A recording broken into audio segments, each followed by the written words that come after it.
Rob Dalster, I'm going to tee you up with this question here. All right?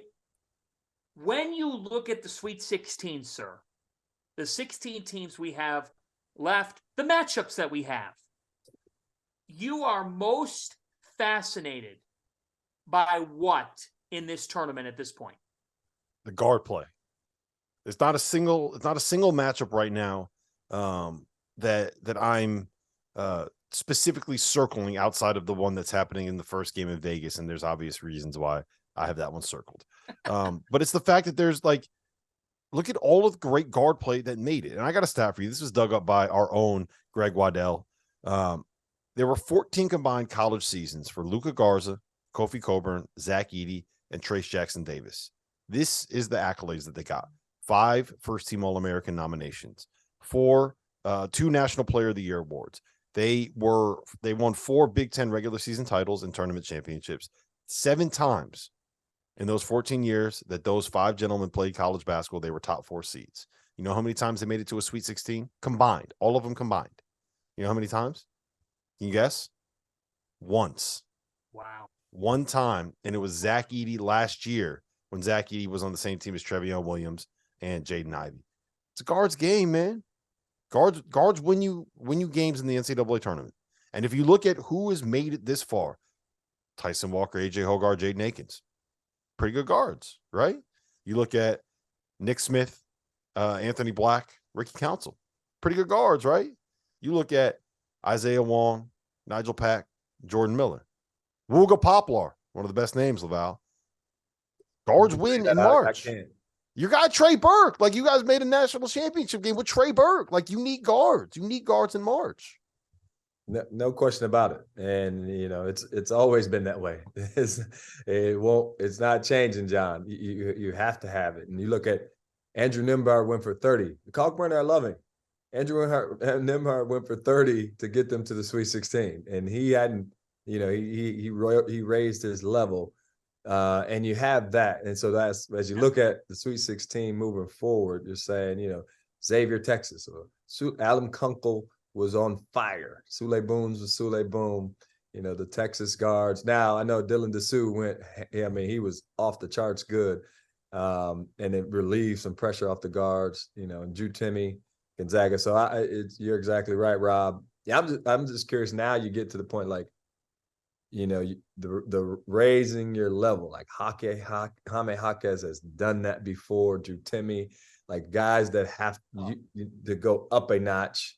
That's, you know, I'm looking at these matchups going, man, there's guys that have done that and taken it to. Then there's guys that are trying to prove they can, like Marquise Noel?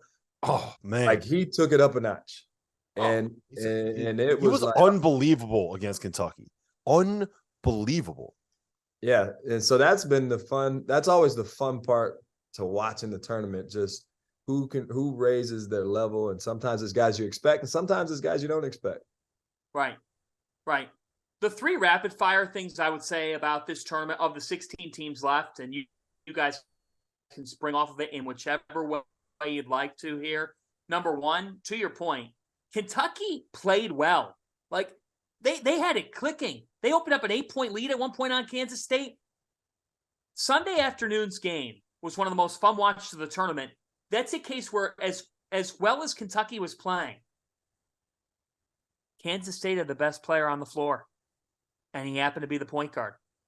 I just thought Marquise Noel did so many things in that game to keep Kansas State alive so that when they did get their chance to take it, they took it with 2 threes on a day where they weren't hitting anything from beyond the arc. And Keontae Johnson step back was mean and vicious. Yes. The second thing I have is I know everybody and their mother's on the Alabama train, and rightly so. But everybody? I think a lot of people are to get to the Final Four. Everybody? No, a lot of people hate them. But if the basketball people, you're not.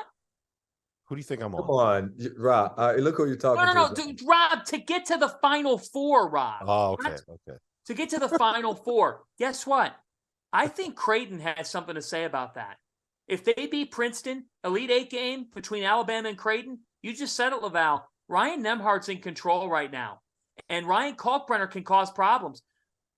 Creighton has never been to a Final Four. They're good enough to compete with Alabama and stylistically give Alabama problems. But the third thing, and this is the segue to Rob, there is no better pod of the 4 regionals, in my humble opinion, no more entertaining pod than the fact that in Las Vegas, you get Connecticut and Arkansas, Hurley versus Musselman.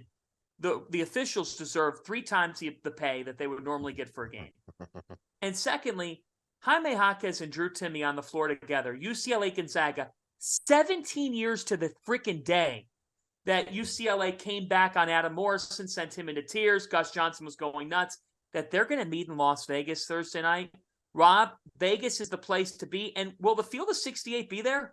Oh, we will be there. We will be there in mass. It's going to be we're going to be at the Stadium Swim doing pregame shows. We're going to be doing post-game shows on Friday and Sunday. We're going to be hanging out and watching poolside, Laval. Apparently it's going to be like 60 degrees there, but you might be able to convince me and Fit to have a cannonball contest. It might happen. It might happen. I don't know if I got a chance of winning. It might happen.